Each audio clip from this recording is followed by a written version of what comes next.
Alright.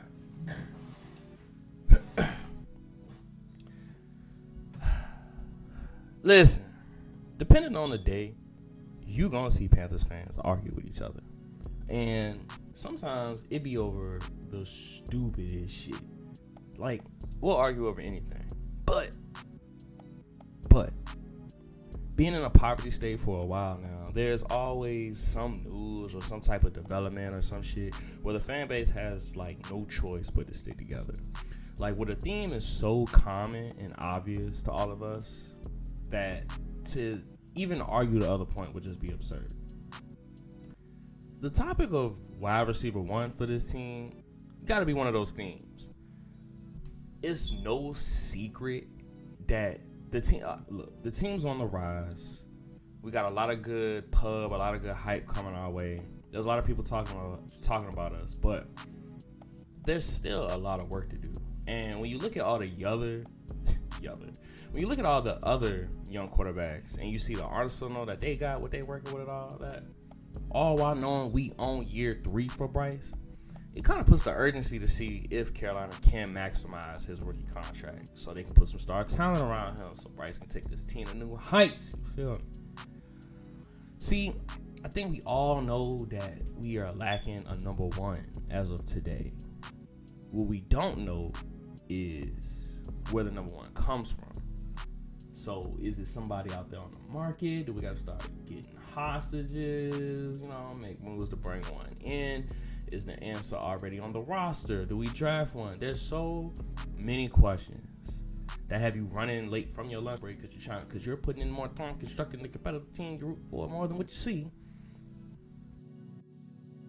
I'm just here to get my thoughts. Try to work through what we could be missing out on, what we need, all that. All right, number one. Number one's T. Higgins. Now, I know this one probably isn't happening, but I just wanted to bring this up because, yes, he is franchise tag, which makes things difficult. All right, cool. Still a situation to monitor, though, as he's not the only person the Bengals got to pay. They got to lock up Jamar Chase, who wants 40 per. And them niggas better give it to him, too, because he told them niggas last year, give him his bread, and they told him no. So, bro, hold their ass accountable. Make them pay up. They went out there and had the triple crown, and they didn't make the playoffs. Nah, y'all gonna have to pay him his bread. Y'all gonna have to make that right. They also gotta pay Trey Hendrickson. And if I'm him, I'm not taking no bullshit neither. I believe he's second in sacks since 2020, only behind Myles Garrett. I don't know. Don't quote me on that. I'll put up. I'll go find it for y'all just to make sure it's right. Don't quote me on that. But I mean, if I'm Hendrickson, I need the bag too. You know what I mean? Like, I just saw Max Crosby get $106 million, 0.5 to be exact. But for 3 years, with the 91.5 guarantee, come on now. I'm going to need that bread. We talking about 2 top-of-the-market deals at premium positions, not to mention already giving your superstar quarterback 55. So it's going to be hard to get T. Higgins the 30 a year that he wants, which apparently they not close on. So to anybody trying to sour anybody on the T. Higgins to Carolina pipe dream, tell them just cool it for a little bit because we don't know. We don't know. All right? Because, look, if you have to ask yourself if Higgins is going to go, period, it's not a question, or the question isn't a matter of if. More so a matter of when. Next on my list, DK Metcalf. All right. So this is the one. This is the one we got to talk about. Now, I had DK on my list for this video anyway, because I wanted to put this out before free agency. And during the combine, we had a rumor going around the Packers were interested in DK, as reported by Corbin Smith, who is super locked in with the Seahawks. I remember he was a guest on somebody's podcast a few years back. I think it was C3. I could be wrong about that too, but I'm pretty sure I remember seeing him on C3. And back then, he was doing the same thing. He's a beat writer that covers them. So, he's legit. And over the years, I've seen his name come up over and over and over. And he's been a credible source. And he's kind of validated in that sense again. Because, what do you know? DK Metcalf has requested to get on up out of there. Like, literally. So, I mean, I'm not going to lie. I was 50-50 on this at first. Because, man, DK can be a problem, bro. Both good and bad. And, man, I ain't going to bullshit you. I just ain't want the disruption or the antics or whatever to ruin what we got going on. Like I said, man, everything's looking good. The vibes are high. I just don't want none of that disrupting shit. However, beggars cannot be choosers, man. Options are slim right now for getting a wide receiver if you want a star. And if you're going to get one, because let's be for real, we know they divas. We know they going to act up some. It just can't be so much to the point where, like, it's an issue, to the point where it's like the separation needs to happen. We can't have that again. If we just went through that shit. Literally. So if you're going to have one of the receivers that's going to make the coaches earn their paycheck, why not just get one that you coach know all about? That's why I'm okay with this. That's what kind of swung the favor. Damn, how do you say it? That's what made me feel like, all right, let's do this shit. Only because of Dave Canales. The relationship that him and DK have, how extensive it is. I mean, DK pretty much only knows Dave Canales since being in the league. And just that connection that they have. I mean, DK was also not too long ago singing his praises about Dave Canales and how much he appreciates him. So this just works, man. This just works. Not even to bring up Dan Morgan's connection with Seattle and how, you know, his connection to Schneider could make, you know, that trade pretty much, you know, easier, or how would I say, the talk will be a little bit easier than having to talk to, or him talking to anybody else. Also, Dave Canales is not the only connection DK got on the roster or on the team. If y'all go back and look from last year, I was trying to find any Bryce Young content. It was such a bad year last year.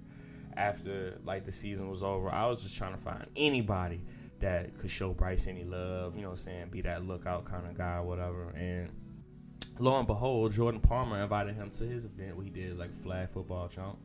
And Bryce was there along with Josh Allen, Aaron Rodgers, Joe Flacco. There was a few people there. And what do you know? Bryce wins in comeback fashion, playing alongside DK Metcalf. Come on now. You can't make this shit up. You can't make this shit up. So what I'm saying is, like, the connections are there.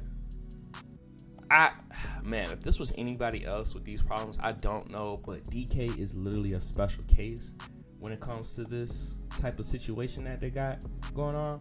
So for that, I'm all in. I think DK ends up fitting in here fine. And when you got a 27-year-old in his prime who has at least 900 yards, 5 touchdowns in each of his, I think his first 6 seasons. I'll also put that up just to make sure y'all got that context. But I believe Randy Moss is the only one that's done that. So when a person like that becomes available, you don't hesitate. All right. Next, Ted McMillan. I think bro can be a star, but Ted got some questions from scouts whether he can operate as a true X.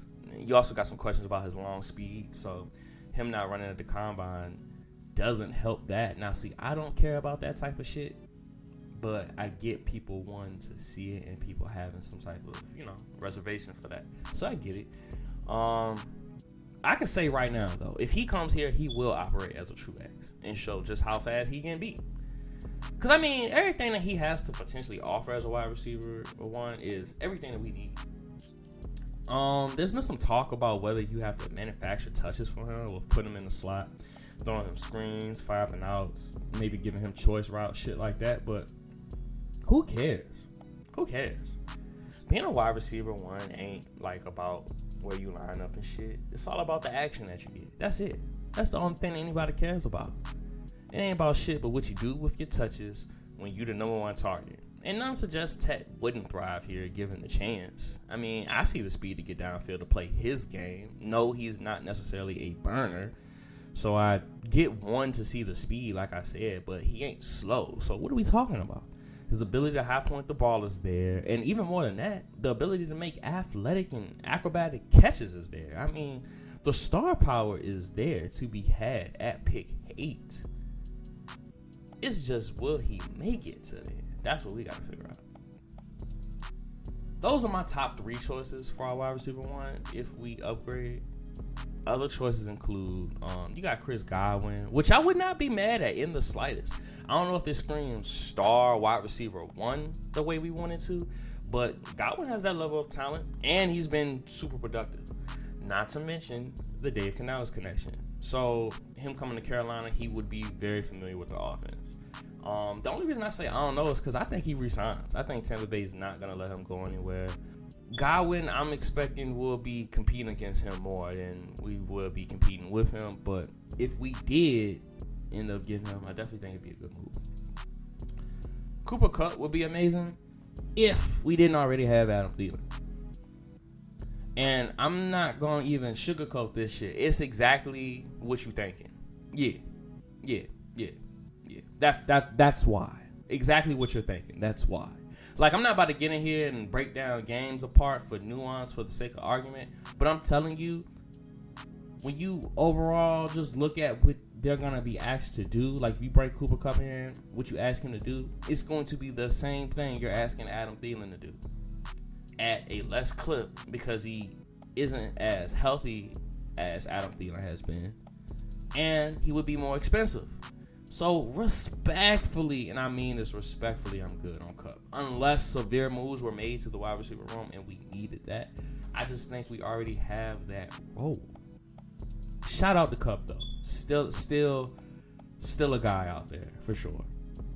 And even somebody with me worth mentioning, because I'm good on all the other free agents, at least as far as wide receiver 1 goes. I'm not bringing anybody here to be the 1. Everybody I named is the only people that I think even should be in consideration or contention for us being, or like us finding a wide receiver 1. So where does that leave us? With us. So now the question is, can XL or Jalen Coker eventually develop into a number 1? And I think, hell yeah, for sure. I think they both got the talent and they both got the work ethic to do it. The only thing against their side right now is time. Literally. I believe in both of them. But we kind of got to get the ball rolling now. With Bryce's rookie deal getting shorter by the day, pressure from the fan base because we ain't won in so long, and just the need to improve around the league because it's really ramping up. Teams are really making they run at the ball. Like, the NFL is going to be so different from now on. Every year it's just going to be this push to just try to maximize efforts to get that ball, which feels crazy because you feel like that's what they should have been done. But if you've been paying attention, you can see it's really ramped up in that sense. So with all that going on, we don't have the luxury of waiting for them to develop into what they can be. We got to go get a start right now and then just let them, progress as they will, and let that be that. So yeah, that's my video. If you fuck what I'm saying, man, go ahead, drop a comment or something, man. I'm trying to get some engagement. I'm trying to do this shit, man. Somebody help me out. I got plenty more shit. I'm not even. Usually my shit would be a lot funnier, but it's late. It's super late. I don't even feel. I'm trying to like low key keep it quiet because I'm not trying to. Like, it's time for bed over here, so I'm trying to keep it cool. But man, please, try to help get this channel up, man. Try to show your boys some love. If you like what I was saying, please like, share, subscribe. And man, I'll catch y'all next time, man. Y'all be safe.